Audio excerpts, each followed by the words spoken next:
Brighton's finest. Juice. You just released the new album, Walk Between Worlds, which is your 18th studio album, I believe, and it's another great piece of work.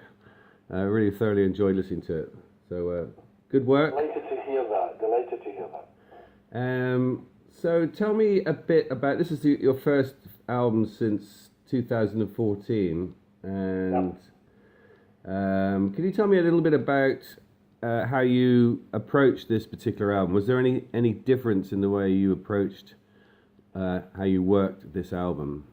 The last album we did, Big Music, it got a really good reaction, and reaction from media and fans alike, and not just so much as they were saying positive things, but the language was good, you know, back to form, and the subsequent tour, likewise, we were very buoyed up with the whole thing, and so we had kind of built up a little head of steam there, and when that tour rather conveniently finished in Scotland, it was one of those weird weeks, kind of leading up to the Christmas holidays, and we didn't quite feel like downing tools right there and then. So Charlie and I, my songwriting partner, we thought, let's take a few days and see what we have, because you know we work all the time. We don't, the album that you hear, it's never just the last 8 ideas we had. There's vaults and there's things and there's ideas you go through, and you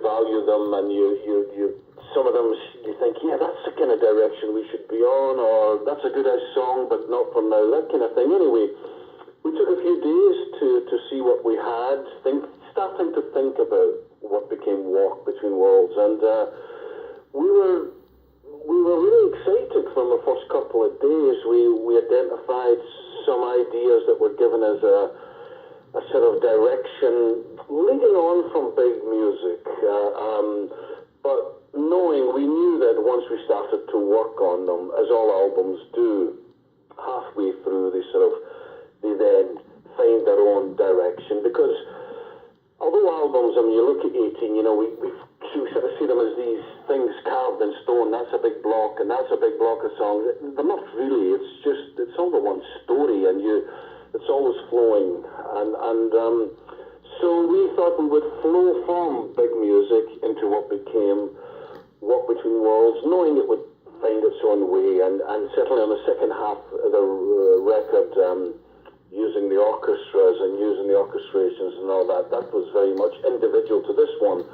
We hadn't done that before, so yeah, that gives you the kind of idea, the kind of moods in the band, the kind of energy that was propelling us. Yeah, okay, brilliant. Well, can I focus on a couple of songs, if that's okay? Yeah. Barrowland Star is obviously about the venue in Glasgow. That's what it's about, is it, basically? Or obviously that's where you... Well, you're right. Barrowland is people who know, you know, the rock scene, the live scene. They know that Barrowland is probably one of the most famous venues around. And but the Barrowland we grew up with here in Glasgow was more infamous than famous when we were growing up. I'm talking about when we were kids. It's an amazing old ballroom that was open, I think, early 50s. So our parents, maybe even our grandparents, some of us, our aunts or uncles, all working class went to Barrowland on Friday, Saturday night, probably listen to big band, jazz, then the early rock and roll. When we grew up, the area around the Barrowland itself was kind of had dilapidated. There'd been some violent incidents and stuff. The place had been closed down. And in Simple Minds, but just as 1984, we got the chance to film a video in there, and the police allowed it to be open again. And since then, it's gone on to thrive, and gazillion people have played there. David Bowie, Iggy Pop, John Lydon, Bob Dylan. To us, it's like a temple. To us, it's like a church. It's like a temple. It's the idea that people have gone there for such a time to sing and dance and make merry. Excellent. So also the title track, Walk Between Worlds. Yeah. which you there's a song Walk Between Worlds, and you decided to call the album that. Can you talk me through the meaning or the theme behind that particular song and why you called the album that? Yeah, absolutely. In a nutshell, it's about empathy. It's about this thing called empathy. It's about this idea of putting yourself in someone else's shoes. Can you feel what they're feeling? Can you empathize? Can you feel for them if they're going through something great? Can you emote? Can you feel for them when they're going through some of the worst horrors imaginable? It's this idea, and people talk about an empathy gene. Do we have it? If we do have it, how come some people seem to have it more than others? So the song really is. It's walking in someone else's shoes. Brighton's finest. Juice. Okay, cool. Is it, so you employed an orchestra, didn't you? You went down to Abbey Road to record as well? Yeah. Was that a new experience for you? Funny enough, we first went to Abbey Road on our first album, 1979, or I'd hardly been in London. I certainly had hardly ever been in any studio. And our producer at the time, John Leckie, he had kind of learned his trade in Abbey Road, and he had worked on some of those great records from the Beatles and all that. And in his wisdom, he thought, he said, let's scrimp and scrape on the budget. We'll use lesser studios for parts of the record, but we'll have a week in Abbey Road because, you'll love it. It'll be mind-blowing and all that. And so in 1979, hardly been anywhere, we found ourselves in Abbey Road. And when I was thinking about it recently, the kind of interesting thing is half of the guys loved it and they excelled and they just, they were inspired being in there.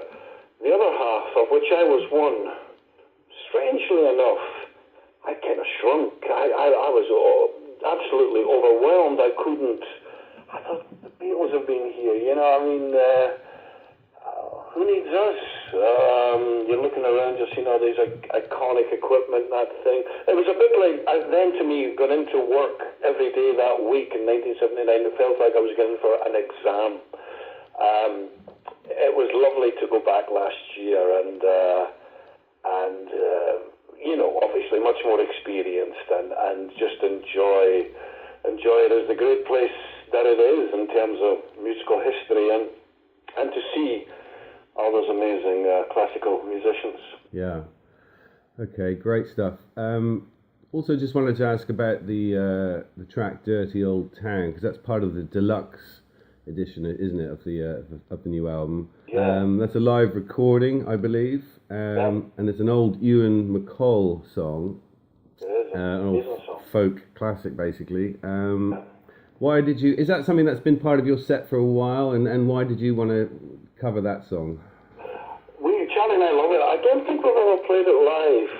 I'll tell you why, and it's quite emotional. We unfortunately, we played in Manchester. Well, the recent bombing there at the arena. We were in Liverpool that night, which is, is very close. We had a great gig. Jumped on the bus, and the driver said, there's a bit of a hold-up into Manchester. Something's happened.